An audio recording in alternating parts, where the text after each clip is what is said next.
हरिश्चंद्र, जिनके बारे में सबने सुना भी है। महाराज हरिश्चंद्र के बारे में साहित्यकारों ने बताया क्या कि चंद्र टरे सूरज टरे, टरे जगत व्यवहार, पय दृढ़ राजा हरिश्चंद्र को टरे न सत्य विचार। हरिश्चंद्र के बारे में बताया गया चंद्र टरे सूरज टरे, टरे जगत व्यवहार, पय दृढ़ राजा हरिश्चंद्र को टरे न सत्य विचार।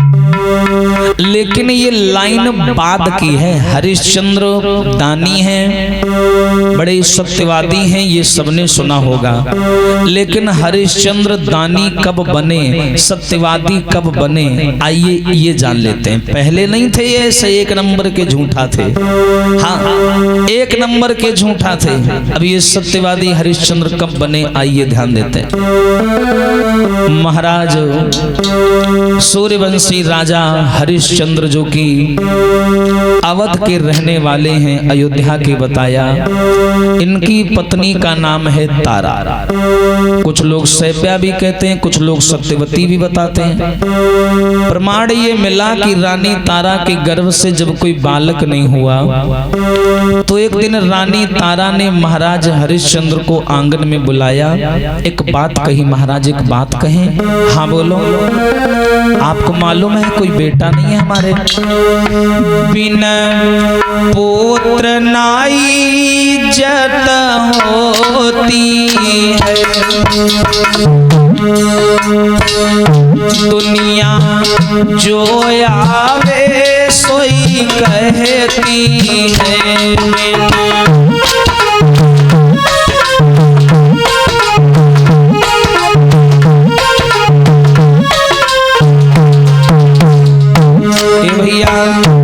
बिना पुत्र नाई जत होती, दुनिया जो आवे सोई कहती है।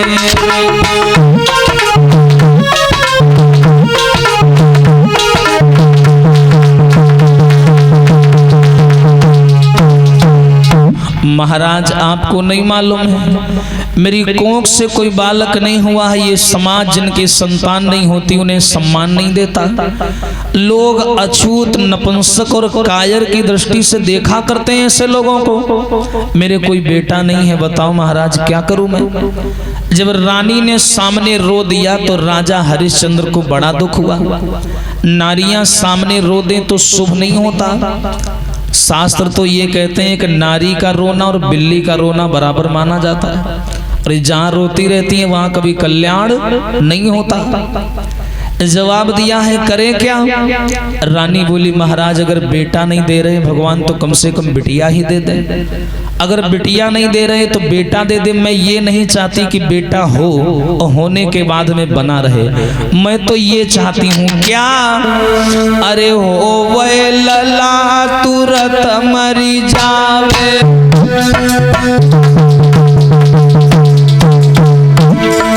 मैं ये नहीं चाहती कि बेटा पैदा हो और बना रहे। अरे नहीं दे रहा है भगवान तो थोड़ी देर के लिए बेटा दे दे। आहारी होवे लला तुरत मरी जावे, अरे निरबंसिया नाम मिट जावे।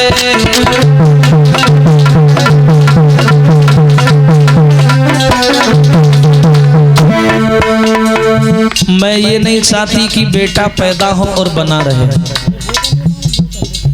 मैं तो ये चाहती हूँ बेटा पैदा हो तुरंत मर जाए, कम से कम निर्वंशिया नाम तो मिट जाएगा। और क्या चाहिए, सुनते हो महाराज। एक बेटा चाहिए मन भावन के लिए,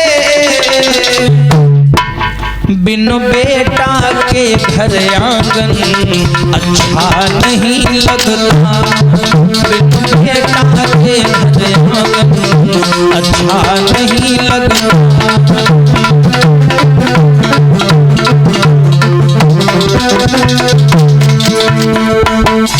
अति गुणी सो निर्धनी, अति सुंदर सो बांझ। कहते हैं जो अधिक गुणवान होगा अक्सर निर्धन होगा। समझदार आदमी के पास में धन नहीं होता है, ये बहुत बड़ी बात बता रहा हूं। लक्ष्मी जी का वास किस पे है? उल्लू के ऊपर। समझ लीजिए, सीधे साधे आदमी को कभी पैसा कमाते देखा है आप लोगों ने? हमेशा परेशान रहता है बेचारा। कभी सीधी उंगली से घी निकला नहीं निकला। टेढ़े ही लोग जीवन में मौज उड़ाते हैं। बोली महाराज,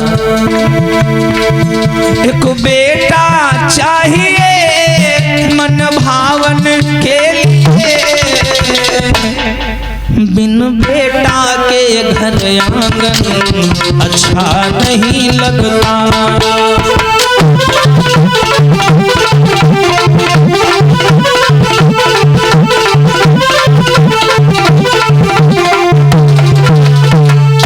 और कुछ नहीं चाहिए महाराज, एक बेटा चाहिए मन भावन के लिए, और बिन बेटा के घर आंगन अच्छा नहीं लगता। अब जब रानी ने रो दिया तो महाराज हरिश्चंद्र बड़े दुखी हो गए, बड़े पीड़ित हो गए। वहां घर छोड़ करके बेचारे जंगल में चले आए। एक पेड़ के नीचे खड़े होकर के हरिश्चंद्र बहुत रोए, बहुत रोए। बोले महाराज क्या करूं, क्या लिखा है आपने मेरी किस्मत में मुझे नहीं समझ में आ रहा। घर में जाता हूँ रानी रोती है, बाहर जाता हूँ दरबार के लोग काना फूसी करते हैं, कहते हैं बताओ बुढ़ापा आने वाला है, इसके घर में कोई औलाद नहीं हुई। और सुनता हूँ जो भी नर अपने जीवन में पुत्र न पाते हैं वे स्वयं नरक में जाते हैं और पुरखों को ले जाते हैं। अब बताओ महाराज, ऐसी ऐसी बातें हमारे सामने होती हैं। ये समाज हमेशा ही से ऐसा रहा। आदमी चाहे एक मंजिल मकान में भी सुख से रह सकता है, फिर भी लोग 3-3 मंजिल बनाते हैं। क्यों? प्रदर्शन के लिए, दिखावा के लिए। 2 मंजिल बंद पड़े हैं लेकिन एक में रह रहे हैं, 200 के लिए बना रखें ताकि लोग देखें तो हमारा सम्मान बने। हम जो भी करते हैं, जो भी खरीदते हैं, सब दिखावा के लिए, समाज के लिए। ये समाज ना होता तो शायद आज ये मानव जाति इतना परेशान ना होती वास्तव में। लेकिन ये समाज भरोसा किसी का नहीं करता और ना किसी को खाने को देता, ना किसी की मदद करता, और फिर भी ये समाज के लोग एक दूसरे के लिए मरे जा रहे हैं। वाजिबा। राजा हरिश्चंद्र बहुत रोए पेड़ के नीचे खड़े होकर जंगल में, और सोच रहे हैं प्रभु क्या करें। आंगन में जाता हूँ, रानी रोती है, बेटा बेटा मांगती है। मैंने बहुत प्रयास किए लेकिन तारा के गर्भ से बेटा नहीं हुआ। जहां अति लगता है वहां नुकसान है। अति गुणी सो निर्धनी, अति सुंदर सो बांझ। अधिक सुंदर नारियां पहले की बांझ हुआ करती थी, आज की बात नहीं, पहले की। सोच रहे हैं महाराज हरिश्चंद्र क्या कि तूने कहा लिखो भगवान, अरे किस्मत मेरी में तूने कहा लिखो भगवान, किस्मत मेरी में।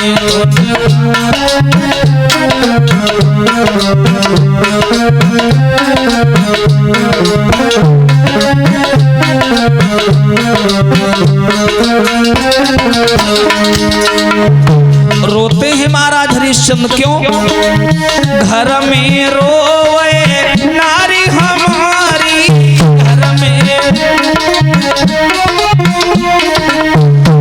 में रोए नारी हमारी, घर में क्यों मेरे भाई ना कोई संतान, किस्मत मेरी।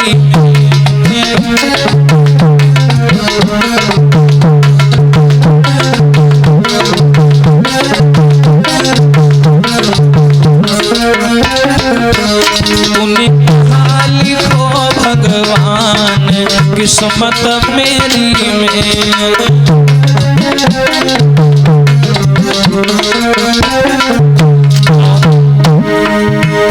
अरे तूने दीन है महल तू महिला, तूने दीन है महल तू महिला, और फिर भी घर ला गए शमशान, किस्मत मेरी में मेरा घर ला।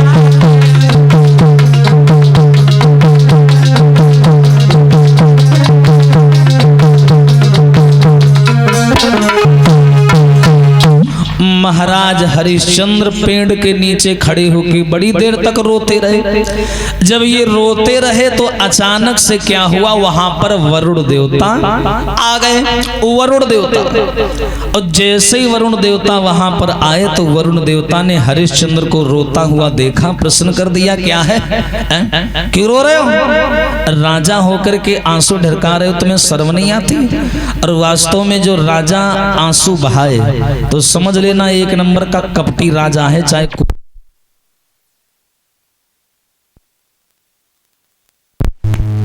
वास्तुतः राजा के पीछे हजारों लोगों की जानें होती हैं, लाखों लोगों की आशाएं होती हैं, और इनके बावजूद भी अगर राजा आंसू बहाए तो समझ लेना ऐसे आदमी को राजा बनने का अधिकार नहीं है। राजा तो मजबूत हृदय का होता है, सारी प्रजा को प्रसन्न रखता है, प्रजा के आगे कभी आंसू नहीं बहाता, कमजोर दिल का नहीं होता। और तुम राजा होकर के आंसू बहा रहे हो, क्या हुआ? हरिश्चंद्र बोले महाराज राजा हूं तो क्या हुआ, मेरा भी एक व्यक्तिगत जीवन है, और मेरे व्यक्तिगत जीवन में मेरे आंगन में कोई बेटा नहीं है। धन दौलत महल दुमहला परमात्मा ने खूब दिया, लेकिन सबसे बड़ी समस्या है कि मेरे कोई आंगन में पुत्र नहीं है। और पुत्र ना होने की वजह से जब कभी दरबार से लौटता हूं तो रानी मुझे देखती रोने लगती है, पुत्र की मांग करती है। आप ही बताओ हम करें तो करें क्या? हाय, जैसे ये शब्द सुने हैं वरुण देवता बोले अच्छा पुत्र नहीं है इसलिए रो रहे हो? हाँ महाराज पुत्र नहीं है इसलिए रो रहा हूँ। वरुण देवता बोले तुम्हें बेटा चाहिए? बोले हाँ बेटा चाहिए। और महाराज हम ये भी नहीं सोच रहे हैं कि बेटा हो और बना रहे, हम तो ये चाहते हैं कि होवे लला तुरंत मर जावे और निर्वंशिया नाम मिट जावे। बेटा हो तुरंत मर जाए, लेकिन कम से कम निर्वंशिया का कलंक मिट जाए, मैं ये चाहता हूँ। वरुण देवता बोले अगर ऐसी बात है तो बेटा तो तुम्हारे यहाँ हो जाएगा, मैं वरदान तुम्हें दे दूंगा, बेटा तो तुम्हारे आंगन में हो जाएगा, लेकिन बेटा होने के बाद में तुम्हें उस बच्चे को हवन में चढ़ाना पड़ेगा, बच्चे को त्यागना पड़ेगा, मारना पड़ेगा। बताओ तैयार हो? हरिश्चंद्र बोले हाँ महाराज मैं तैयार हूँ, लेकिन बेटा हो जाए चाहे बेटा होने के तुरंत बाद मर जाए हमें मंजूर है, लेकिन बेटा हो जाए। वरुण देवता बोले ठीक है जाओ, मैं वरदान दे रहा हूँ तुम्हारे आंगन में पुत्र हो जाएगा, लेकिन होने के तुरंत बाद उसे हवन में भेंट में चढ़ाना पड़ेगा। बोले ठीक है। अब भैया हरिश्चंद्र घर लौट आए, वरुण देवता उधर चले गए अपने यहाँ, और वरुण देवता के आशीर्वाद से रानी तारा ने गर्भ धारण किया, और कुछ दिनों के बाद में महाराज हरिश्चंद्र के घर में एक बेटा ने जन्म लिया। जैसे ही बेटा पैदा हुआ, आहा अरे द्वारे पे बजी बधाई,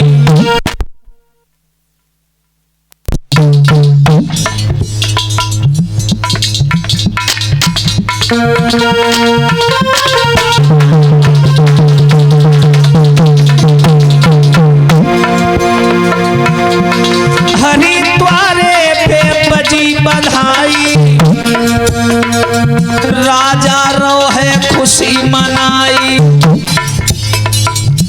वरुण देवता के आशीर्वाद से बेटा तो पैदा हो गया। वरुण देवता ने कहा था जैसे बेटा होगा मैं पीछे से आ जाऊंगा, तुम्हें हमारा यज्ञ करना पड़ेगा। तो जैसे बालक हुआ तुरंत क्या हुआ, तोले वरुण देव गए आई, और हरिश्चंद्र से कहीं समझ आई,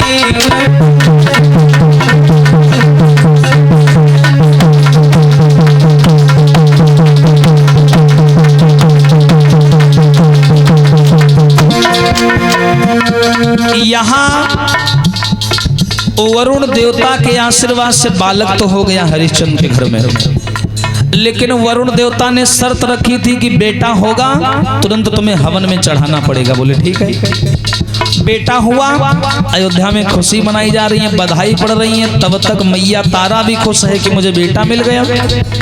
पीछे से वरुण देवता आ गए, हरिश्चंद्र से बोले अरे तेरी इच्छा पूरी भई यज्ञ अब करो हमारो है। अरे तेरी इच्छा पूरी भई हवन अब करो हमारो है।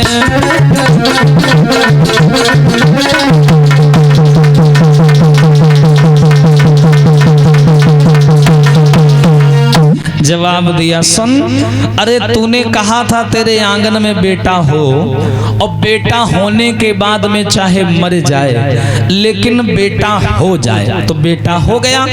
अब जो हमने तुमसे शर्त रखी थी वो शर्त पूरी करो और बेटा को हवन में चढ़ाओ।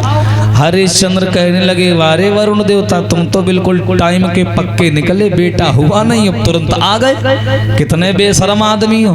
अभी अभी बेटा पैदा हुआ, बेचारी मैया अपने बच्चे को खिला रही है, अभी मांस का टुकड़ा है, अभी हवन में काट के डालोगे तो बेचारी वो कैसे जिंदा रहेगी मैया।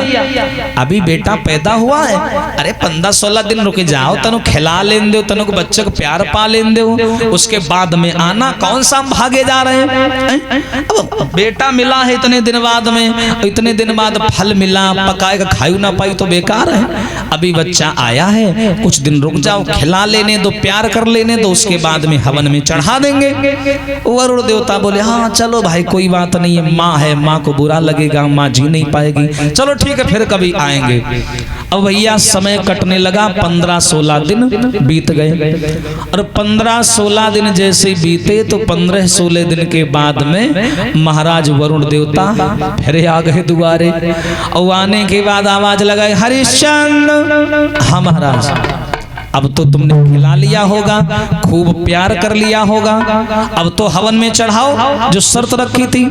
हरिश्चंद्र बोले, महाराज तुमको बिल्कुल बुद्धि नहीं है, अभी बिना दांत का बच्चा है और बिना दांत के बच्चे को चढ़ाओगे अच्छा लगेगा। ऐसा करो, जब बच्चे के दांत निकल आवे, दांत नहीं निकलते हैं सुई जैसे, जब दांत निकल आवे तब आना, तब हवन में चढ़ा देंगे। अब काहे की जल्दी है, बच्चा आप ही का है, जब चाहो तब काट पेट के फेंक दो, हमें क्या है, हमारा तो निर्वंशिया का नाम मिट गया, लेकिन अभी नहीं, जब दांत निकल आए तब आना। हरिश्चंद्र बहाने पे बहाना बनाते गए कि ऐसे बच जाए ना, ऐसे तो ऐसे ही बच जाए। हाँ, अब की बार और चले गए वरुण देवता, बोले जब दांत निकल आए तब आना। महीना 2 महीना बाद में वरुण देवता फिर आ गए, बोले हरिश्चंद्र बच्चे को लाओ, अब हम देखें बच्चे की दांत निकले कि नहीं, अगर निकल आए हो तो चलो हमारा हवन करो। जैसे ये कहा हरिश्चंद्र हंसने लगे, बोले महाराज तुमको सुनने में थोड़ा फेर हो गया, हमने क्या कहा था तुम भूल गए। बोले तूने ये कहा था कि जब दांत निकल आए तब आना, अभी तक दांत निकले नहीं। बोले दांत तो निकल आए हैं, लेकिन हमने ये नहीं दांत बताए हाँ, महाराज जल्द में आए।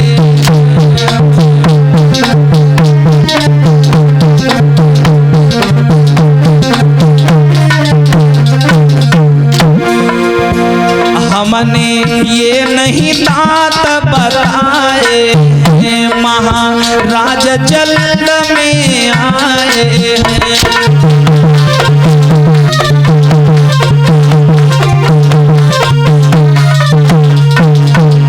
वरुण देवता बोले अब तो दांत निकल आए होंगे, अब तो यज्ञ कर दे हमारा। जवाब दिया नहीं महाराज, हमने ये वाले दांत थोड़ी ना बताए थे, तुम मुंह उठा के चले आए। बोले फिर कौन से दांत बताए थे? बोले ये तो दूध के दांत हैं, ये वाले दांत जब टूट जाएं इसके बाद वो वाले कौन से जमते हैं दांत? दूध के वाले के बाद में कौन से दांत जमते हैं? वो ओरिजिनल दांत जो जमते हैं असली वाले। बोले हमने कहा था कि दूध वाले दांत टूट जाएं और जब असली वाले दांत निकले, हाँ जो बुढ़ापे तक साथ देते हैं, वो वाले दांत निकले तब आना। तुम पहले ही मुंह उठा के आ गए। वरुण देवता बोले तू मुझे पागल बना रहा है, बार बार बहाना बना के भेज देता है, कहीं कुछ कहीं कुछ कहीं कुछ। बोले नहीं महाराज समझा करो, जो बात कही थी मैं अपनी बात से पीछे थोड़ी हट रहा हूँ। मैं ये कह रहा हूँ कि जब वो वाले दांत निकल आवे तब आना, ये दूध वाले दांत टूट जाएं। हाय माताओं, ये हरिश्चंद्र वरुण देवता बात कर रहे थे आपस में, और बगल में दरवाजे पे पास खड़ी तारा मैया ये सारी बातें सुन रही थी। जैसे ही माँ ने सुना कि हाय मेरा बेटा यज्ञ में चढ़ने वाला है और मेरा बेटा वरुण देवता के वरदान से पैदा हुआ है, कुछ दिन बाद में मेरे पति इसको हवन में काट के चढ़ा देंगे, हाय तारा का कलेजा फट गया। तारा बोली इसीलिए मेरे स्वामी झूठ बोल रहे थे कि अब की आना, अब की आना, अब की आना, अब की आना। इसका मतलब है कि अब की बार मेरे बेटे को मार दिया जाएगा। हाय तारा ने रोहित को पास में बुलाया। रोहित तब तक काफी बड़े हो चुके थे। हाँ, तारा ने रोहित को पास में बुलाया और एक बात कही, बेटा तुम एक काम करो। क्या मैया? रमी जइयो लला मेरे अंगना से भगी जइयो। चले जाओ, चले जाओ यहाँ से बेटा। ये वरुण देवता और मेरे पति तुम्हें मिलके कुछ दिन बाद हवन में चढ़ा देंगे, भाग जाओ। भागी जइयो लला मेरे अंगना से रमी जइयो।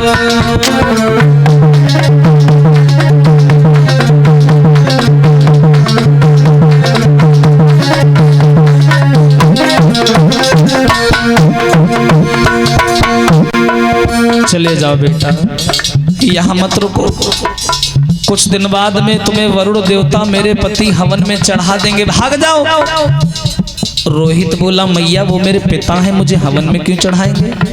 बेटा तुम वरुण देवता के वरदान से पैदा हुए हो, और वरुण देवता में तुम्हारे पिता में ये शर्त रखी गई थी कि जब बेटा पैदा होगा तो हवन में चढ़ा दिया जाएगा, इसलिए बेटा तुम भाग जाओ। मैं तुमको मरता हुआ नहीं देखना चाहती। आरी बन में जाई मड़ैया छैयो, जंगल में रह लेना। अरे लिख लिख चिट्ठिया हमें भिजवैयो। हाँ, भगी जइयो लला मेरे अंगना से रमी जइयो।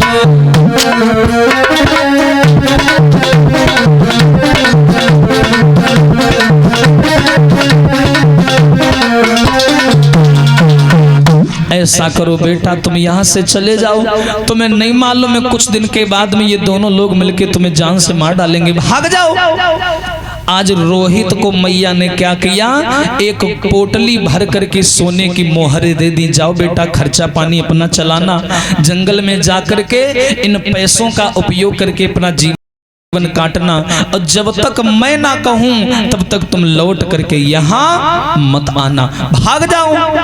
आज उस दिन मैया ने क्या किया, रोहित को घर से चोरी से भगा दिया। रोहित तो जंगल में चला गया। कुछ दिन बाद में वरुण देवता फिर आए हरिश्चंद्र के पास में गुस्से में, हरिश्चंद्र इधर आओ, बार बार तुम कोई ना कोई नया बहाना बना करके हमें बहला देते हो, फुसला देते हो। कहीं दांत निकल आए तब आना, कहीं ये हो जाए तब आना। अब की बार मैं नहीं रुकने वाला हूँ, बलि दो बच्चे की समय हो गया है, अब की बार कोई बहाना नहीं चलेगा। हरिश्चंद्र भी सोचने लगे झूठ बोलने की भी एक सीमा होती है, हमने तो वो सीमा भी पार कर दी, इतना झूठ बोला हमने, अब शायद मेरा झूठ चलने वाला नहीं है, अब तो बच्चे की बलि देनी पड़ेगी। हरिश्चंद्र बेचारे मन को मार करके आंगन में आए, बोले महाराज रुको, मैं रोहित को लेके आता हूँ, अभी बलि देता हूँ।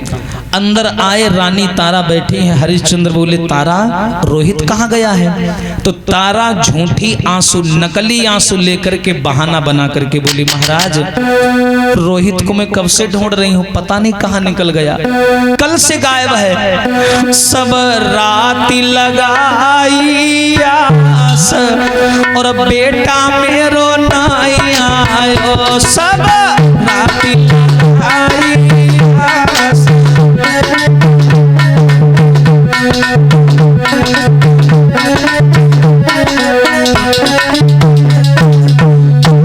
महाराज मैंने अपने बेटा को कल से खो दिया, पता नहीं कहाँ गायब हो गया, मैंने बहुत ढूंढवाया, मिल ही नहीं रहा, वो पता नहीं कहाँ चला गया। सुनो महाराज, बेटा रोहित कल खेलने गया था बच्चों के साथ में, लेकिन पता नहीं कहाँ गायब हो गया, अभी तक लौट के नहीं आया।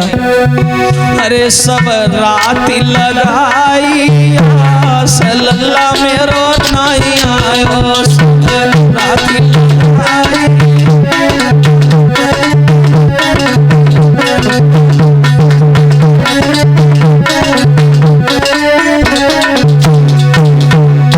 अरे सारी राती मैंने पतो लगायो, सारी राती मैंने आए रोहित मेरो नजर न आयो, रोहित। महाराज करी आस में भई निराश, बेटा मेरो नहीं आयो, सब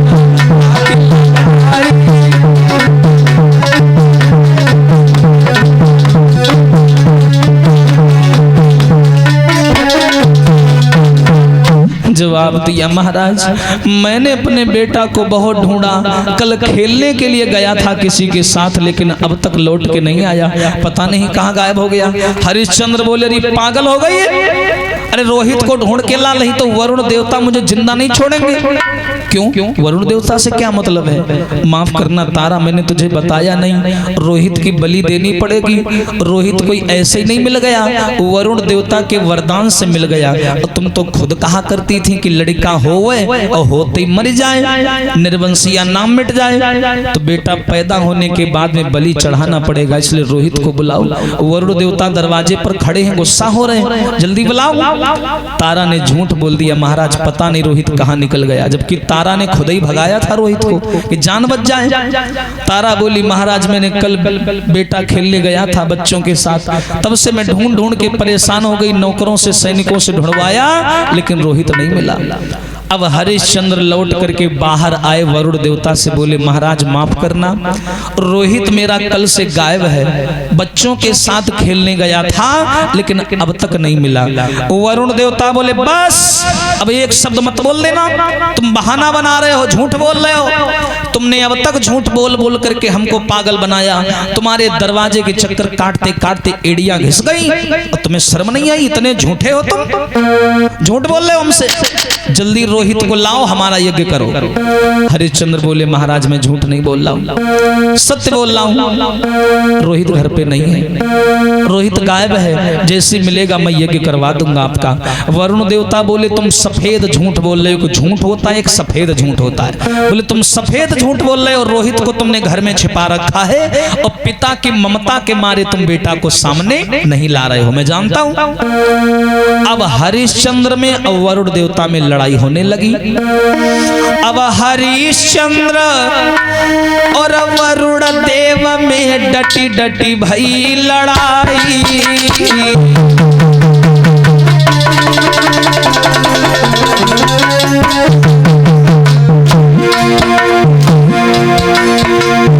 हरिश्चंद्र वरुण देव में डटी डटी भई लड़ाई।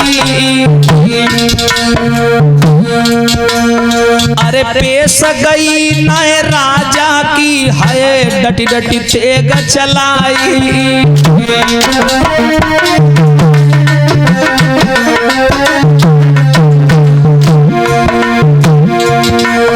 महाराज वरुण से गए हरिश्चंद्र हारी, बाके गम में हरिश्चंद्र घर में हुई गए बीमार।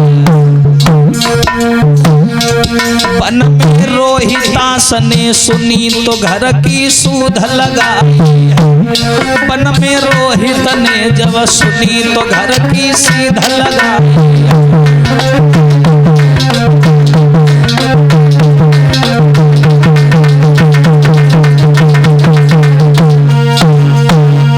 याद रखना समाज के लोगों, महाराज हरिश्चंद्र और वरुण देवता में लड़ाई होने लगी। बोले तुम हमारा यज्ञ नहीं कर रहे हो, बहाना बना रहे हो।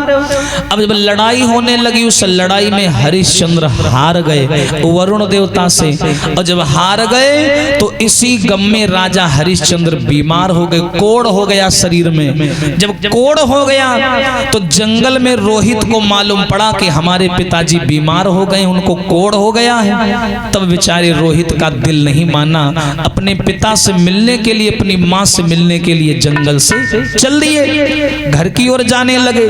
तो रोहित ने सोचा कि मैं घर जाऊंगा, अगर वरुण देवता जान गए तो वो मुझे बलि में चढ़ा देंगे, वो तो गुस्सा बैठेंगे, तो करूं क्या। तो रोहित ने सोचा कि वरुण देवता ने हमको देखा तो है नहीं कि हम हैं कैसे, एक काम करते हैं, अपनी जगह किसी दूसरे को रोहित बना के भेज देते हैं, उसकी बलि चढ़ जाएगी और हम बच जाएंगे। तो रोहित रास्ते से जा ही रहे थे, वहां पर बताते हैं अजीकृत ब्राह्मण की कुटिया पड़ी हुई थी जो विश्वामित्र के बहनोई थे। ध्यान से सुनना, अजीकृत ब्राह्मण, इनके 3 लड़का हते, 3 जंगल में झोपड़ी पड़ी हुई थी अजीकृत ब्राह्मण की। रोहित वहां से निकले, अजीकृत ब्राह्मण को देखा तो रोहित वहां आए, बोले महाराज आपके कितने लड़का हैं? बोले 3 है मेरे, 3 लड़का। रोहित बोले ऐसा करो, तुम हमको 3 में से कोई एक लड़का बेच दो, हम 1000 सोने के सिक्के तुमको देंगे, 1000 गौएं देंगे, अगर तुम अपना कोई एक लड़का बेच दो हमें। तो भैया लालच में आ गए महाराज पंडित जी, ब्राह्मण देवता लालच में आ गए। अब इन्होंने क्या किया, कह दिया कि हमारे 3 लड़का हैं, बड़े वाले को मैं नहीं दूंगा, बड़े वाले को मैं बड़ा प्यार करता हूँ। छोटा वाला जो था तो माँ बोली कि छोटे वाले को हम नहीं देंगे, बड़े वाले को बाप बोला नहीं देंगे, छोटे वाले को माँ बोली नहीं देंगे, बीच वाला बोला भैया तुम हम है चलो हमारा कोई नहीं है। हाँ भाई, बड़े वाले को माँ कह रही नहीं देंगे, छोटे वाले को माँ नहीं देना चाह रही, बड़े वाले को पिता नहीं देना चाह रहे, हमें ले चलो। एक बात कहूँ रोहित भैया, मैं बड़ा किस्मत वाला हूँ। अच्छा ये बताओ रोहित भैया, तुम हमें ले जाके करोगे क्या?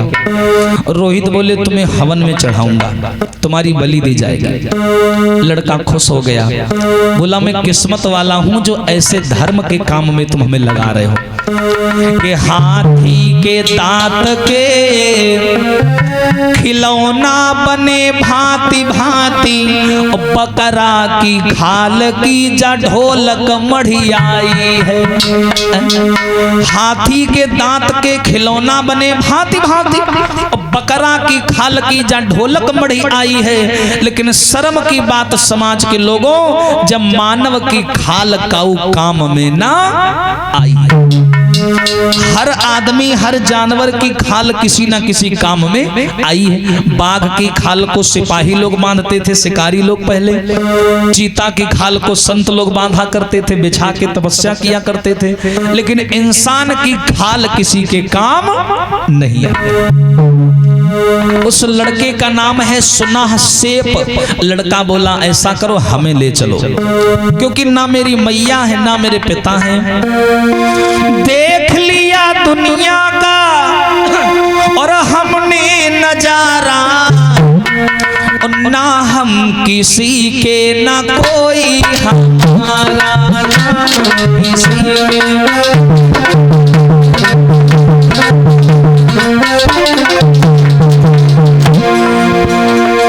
देख लिया दुनिया का हमने और ना हम किसी के ना कोई।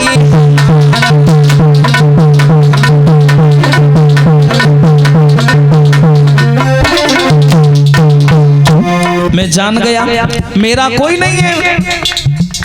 मैया भी बिक गई, बाप भी बिक गया, लेकिन मुझे कोई नहीं चाहता। और ये बिल्कुल सही बात है भैया। कहीं कहीं ऐसा होता है, बड़े वाले को बाप ज्यादा चाहता है और छोटे वाले को माँ ज्यादा चाहती है। बीच वाले लाइने में लगे रहते हैं, इनका कोई राशन पानी देते ही नहीं है। कहीं कहीं ऐसा होता है, कहीं कहीं। अब हम भी 3 भाई हैं, हम तो जबरदस्ती प्यार ले लेते हैं, चाहिए हो नहीं तो जई हो कहाँ। हाँ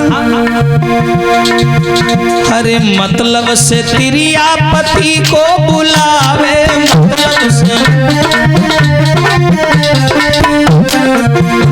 अरे मतलब से भैया भैया को निहारे, मतलब से और मतलब का है ये संसार सा, और ना हम किसी के ना कोई।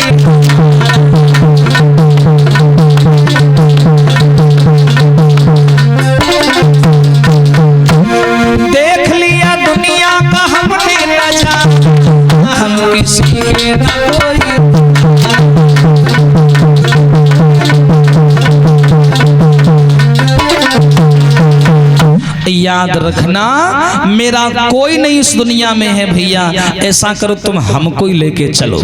1000 सोने की मोहरें निकाल के दी कि ले और अपना लड़का हमें दो। अब लड़के को लिया और लड़के को ले जाने के बाद में चले तो महाराज रोहित तो रास्ते में विश्वामित्र मिल गए और विश्वामित्र ने देखा कि हमारा भांजा किसी के साथ जा रहा है। तो विश्वामित्र आए, पूछने लगे एक कौन हो तुम? रोहित बोले मेरा नाम रोहित है, मैं हरिश्चंद्र का लड़का हूँ। तो बोले मेरे भांजे को कहाँ लिए जा रहे हो? तो रोहित बोले ये तुम्हारा भांजा नहीं है, इसको मैंने खरीदा है 1000 सोने के सिक्के दे करके और इसकी बलि दूंगा मैं बलि। हाय विश्वामित्र की आंखों से आंसू निकल आए, अपने बहनोई को भला बुरा कहने लगे, वारे बहनोई साहब पैसे के लालच में आके तुमने अपने लड़के को ही बेच दिया, इतने तुम बेकार निकल गए। विश्वामित्र बोले हैं तो इसको बलि में चढ़ाओगे? बोले हाँ। विश्वामित्र बोले नहीं तुम ऐसा नहीं करोगे, मैं एक उपाय तुम्हें बताता हूँ, सांपों मर जाए लाठी ना टूटे, यानी मेरा भांजा भी बच जाएगा और वरुण देवता का यज्ञ भी संपन्न हो जाएगा। तो आटे का एक पुतला बना करके, आटे का एक पुतला बना करके विश्वामित्र ने यज्ञ किया वरुण देवता का और उसको काटा, है ना। और मंत्रों से जैसे आटे को काटा तो उसमें से खून निकला, जैसे खून निकला बलि संपन्न हुई और बलि जैसी संपन्न हुई यज्ञ पूरा हुआ, रोहित भी बच गए और विश्वामित्र का भांजा भी बच गया। उस दिन हरिश्चंद्र का जब यज्ञ पूरा हुआ तो हरिश्चंद्र का जो कोढ़ था वो भी ठीक हो गया और उसी दिन से हरिश्चंद्र ने कसम खा ली कि मैं जीवन में झूठ नहीं बोलूंगा। उसी दिन से राजा हरिश्चंद्र सत्यवादी बन गए। चंद्र टरे सूरज टरे, टरे जगत व्यवहार, पै दृढ़ राजा हरिश्चंद्र को टरे न सत्य विचार। उसी दिन से राजा हरिश्चंद्र सत्यवादी बन गए, दान करने लगे और प्रेम से अयोध्या में रहने लगे। बोलिए सच्चिदानंद भगवान की। आइए एक ताली बजा के भगवान का संकीर्तन बोले, फिर देखते हैं आगे की चर्चा।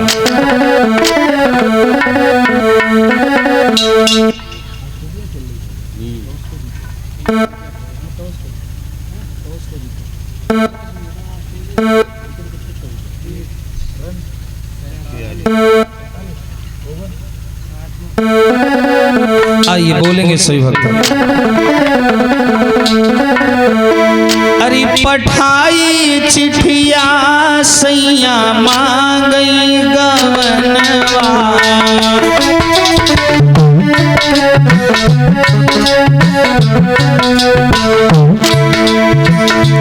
ओ पठाई चिठिया पिया मांगई गवनवा,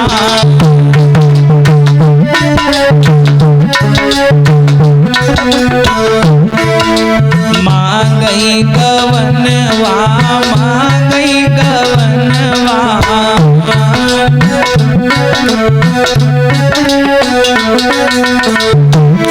अरे मांगई गवनवा, मांगई गवनवा,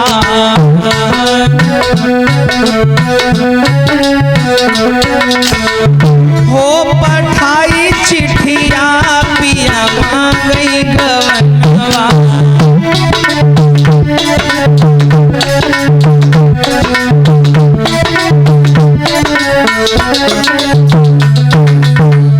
और भैया अरे पहली चिठिया माँ बाल पाकी गए,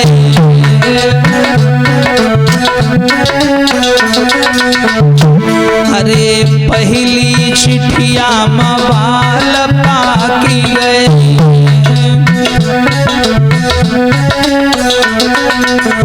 और दूजी चिठिया में और हिल गई ततिया पिया मांगई गवनवा, हो पठाई चिठिया सैया मांगई गवनवा।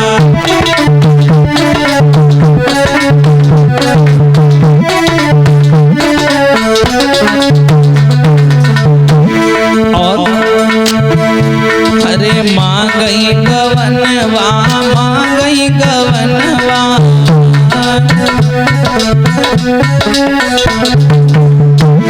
अरे मांगई गवनवा मांगई गवनवा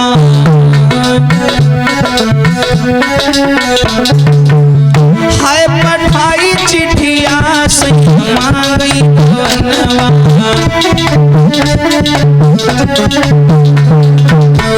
और अरे तीसरी चिट्ठिया माँ सब तनु जई है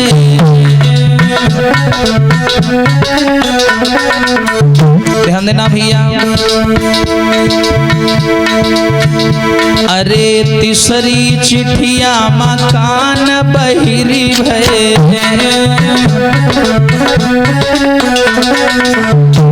अरे तीसरी चिट्ठिया माँ कान बहिरी भय और अरे चौथी मधु मिली भैया पिया मांगई गवनवा हो पठाई चिट्ठिया सैया मांगई गवनवा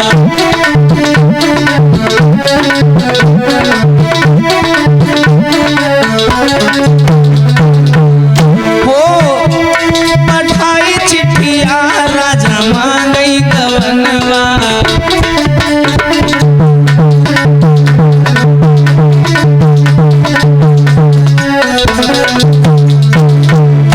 अरे पचई चिट्ठिया मतन सब डोले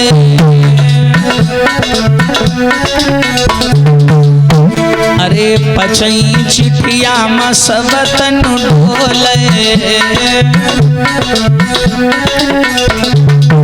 और अरे छठई माँ गहाओ हाथ लटिया पिया मांगई गवनवा हो चिट्ठिया से मांगई गवनवा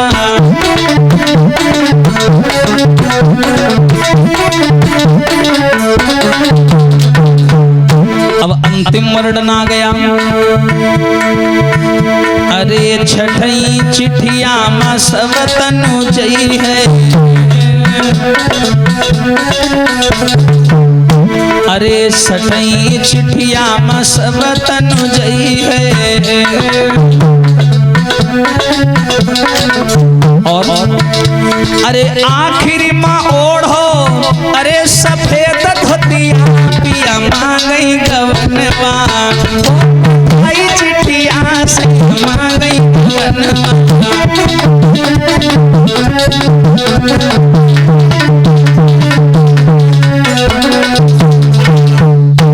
बोलिए सच्चिदानंद भगवान की। श्री सुखदेव जी महाराज मैया गंगा जी के किनारे विराजमान हैं, जहां राजा परीक्षित को भगवान की लीलाएं सुना रहे हैं। सुनाते हुए ये हुक्म दिया है, हे राजन परीक्षित, ऐसे ऐसे प्रमाण मैं तुम्हें बताने का प्रयास करूंगा कि हमारे धर्म में पाठ पूजन यज्ञ हवन से मानव जुड़ा रहता है, कल्याण होता रहता है, लेकिन जब सुप्रसिद्धि मिल जाती है, धन आ जाता है, तो अभिमान आना प्राकृतिक देन है। अस को नहीं जन्मा जग माही, प्रभुता पाए जाए मद नहीं। ऐसा कोई संसार में नहीं जन्मा जिसे पैसा मिला हो लेकिन अभिमान आया हो। देखिए संसार में सारे काम छल और कपट से नहीं बनाए जाते। जिनके घर में प्रेम और आशीर्वाद है उनके घर में बहुत सारी चीजें हैं जो बिना मांगे मिल जाती हैं। एक सुंदर सी चर्चा आप लोगों को सुनाए, ध्यान से सुनिएगा। एक सेठ जी थे, माताओं सेठ जी, ध्यान से सुनना। एक सेठ जी थे, भगवान की बड़ी पूजा करते थे, भोले बाबा के बहुत बड़े पुजारी थे। हाँ, लेकिन उनके आंगन में ना तो संतान थी और दूसरी समस्या थी कि उनकी जो माता जी थी उनकी आंखें नहीं थी, बेचारी अंधी थी। ध्यान से सुनिएगा। एक सेठ जी बड़े ईमानदार, बड़े पैसा वाले, सब कुछ था घर में, लेकिन देखो धीरे धीरे ऐसा समय आया कि सब कुछ बर्बाद हो गया, गरीब हो गए, घर में बेटा भी नहीं है, कोई भी सुख नहीं है, माँ अंधी हो गई, इतनी गरीबी आ गई, लेकिन फिर भी भगवान का भजन करना नहीं छोड़ा। भजन करते रहे सेठ जी। एक दिन की बात की भोले बाबा इन पर प्रसन्न हो गए। बहुत गरीब थे बेचारे, बहुत गरीब।